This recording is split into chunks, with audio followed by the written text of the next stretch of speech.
Direct selling ব্যবসায় ID তো বার করে ফেলি, কিন্তু এখানে কাজটা কেমনভাবে করব অনেক সময় আমরা বুঝতে পারি না। আর সেই কারণেই এখানে সফলতার হার অন্যান্য ব্যবসা তুলনায় কম। কিন্তু আশ্চর্যের ব্যাপার হলো সব ব্যবসায় লস এর জায়গা আছে, একমাত্র ডাইরেক্ট সেলিং ব্যবসায় লসের কোনো জায়গায় নেই। ৩০% সফলতাও যদি কেউ অর্জন করতে পারে, তবুও সেই ব্যক্তি বর্তমান যে কাজ করছেন সেটা কোনো চাকরি হোক কিংবা কোনো ব্যবসা, তার থেকেও সেই ব্যক্তি শারীরিক সুস্থতা, মানসম্মান ও অর্থ উপার্জনের দিক থেকে অনেক বেশি এগিয়ে থাকবেন। ফেলের সংখ্যা এই ব্যবসায় বেশি কেন মনে হয়?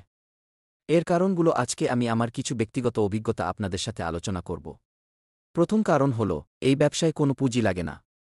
যদিও কোনো ক্ষেত্রে যেটুকু পুঁজি লাগে, তার বিনিময়ে সেই পুঁজি অনুযায়ী সামগ্রী তুলে নেয়।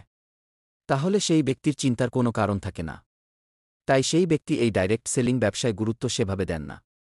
দ্বিতীয়ত, শেখার কোনো মানসিকতা বা ইচ্ছা নেই, অথচ যেখানে পুঁজি লাগে সেখানে এক্সট্রা খরচ করে প্রশিক্ষণ নেন, নয়তো পুঁজি ডুবে যাবে। তৃতীয়ত, এই ব্যবসার মূলধন হল নিজেকে হাসিখুশি ও ফিটফাট রাখা, এখানে সেটা উল্টো হয়। এটা একটা পরিবর্তনের ব্যবসা, নিজেকে পরিবর্তন করলে এই ব্যবসা আপনাকে আপনার সব স্বপ্ন পূরণ করে দিতে পারবে। এখানে উল্টো শারীরিক পরিশ্রম করতে চায়, এখানে কিন্তু শারীরিক পরিশ্রমের খুব একটা দরকার পড়ে না। চতুর্থ, এখানে মানুষের সাথে মানুষের রিলেশন তৈরি করতে হয়। সেক্ষেত্রেও এখানে খামতি আছে, কারণ এই ব্যবসায় যত মানুষের সঙ্গে সম্পর্ক গড়ে তুলবেন তত বেশি লাভ হবে, কারণ এখানে মেন মূলধন হল মানুষের সেবা ও সহযোগিতা করা। পঞ্চমত, টার্গেট নেওয়া বা ড্রিম লিস্ট তৈরি করা। এই ব্যবসায় যারা টিম লিস্ট বা টার্গেট নিয়ে চলেছে তারাই এখানে তাদের সব স্বপ্ন পূরণ করতে পেরেছে। এই ডাইরেক্ট সেলিং ব্যবসায় যার কোনো গোল নেই তার কোনো রোলও নেই। উদাহরণ হিসেবে বলি, আপনি রেল স্টেশনে গিয়ে যদি বলেন আমাকে একটা টিকিট দেন, ভেতরের কাউন্টার থেকে সঙ্গে সঙ্গে জিজ্ঞাসা করবে কোথাকার। তাই জীবনে যদি কোনো লক্ষ্যই না থাকে তাহলে তার অবস্থা আর রাস্তার কুকুর, বিড়ালের অবস্থার মধ্যে কোনো তফাৎ নেই, কারণ কুকুর ও বিড়ালের কোনো তাল জ্ঞান নেই।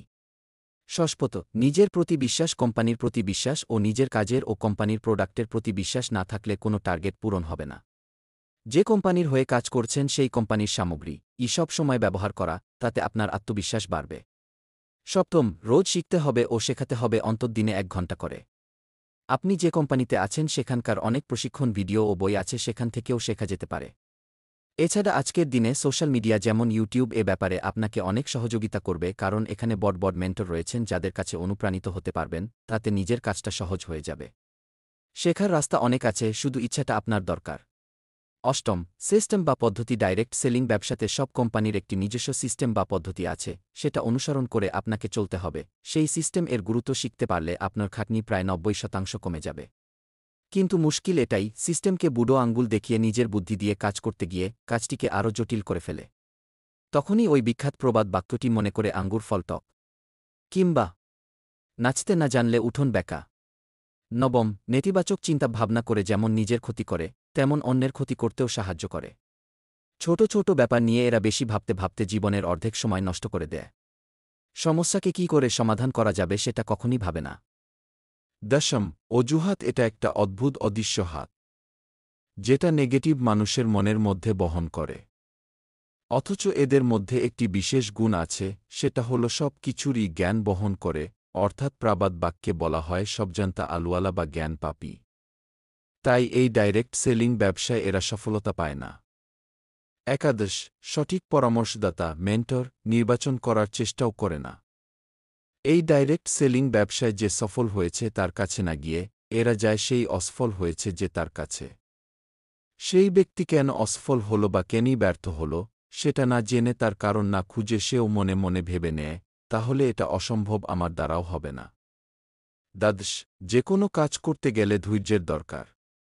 এই ডাইরেক্ট সেলিং ব্যবসাতে অনেকেই এই ধৈর্য ধরে রাখতে পারে না, যেটা এখানে সব থেকে বেশি দরকার। উচ্চশিক্ষিত হতে গেলে আপনাকে ১৫ থেকে ১৮ বছর সময় দিতে হবে, তার থেকে কিছু ডিগ্রি অর্জন করবেন যার দ্বারা আপনি আপনাকে প্রমাণিত করবেন আপনি শিক্ষিত এবং সেটাকে কোনো কাজে লাগানোর চেষ্টা করেন। খুব কম মানুষই সঙ্গে সঙ্গে তার ফল পায়।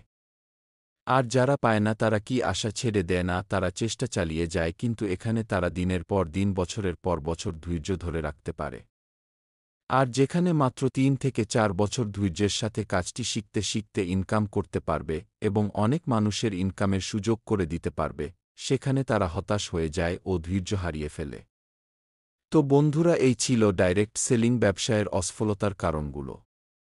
এই কারণগুলোর মধ্যে কোনোটি আপনাদের অসফলতার কারণ হয়ে দাঁড়াচ্ছে সেটাকে সঠিক করে নিয়ে সফলতার দিকে এগিয়ে চলুন। আমার এই আলোচ্য বিষয়টি যদি আপনাদের ভালো লেগে থাকে তাহলে দয়া করে লাইক, কমেন্ট ও শেয়ার করতে ভুলবেন না।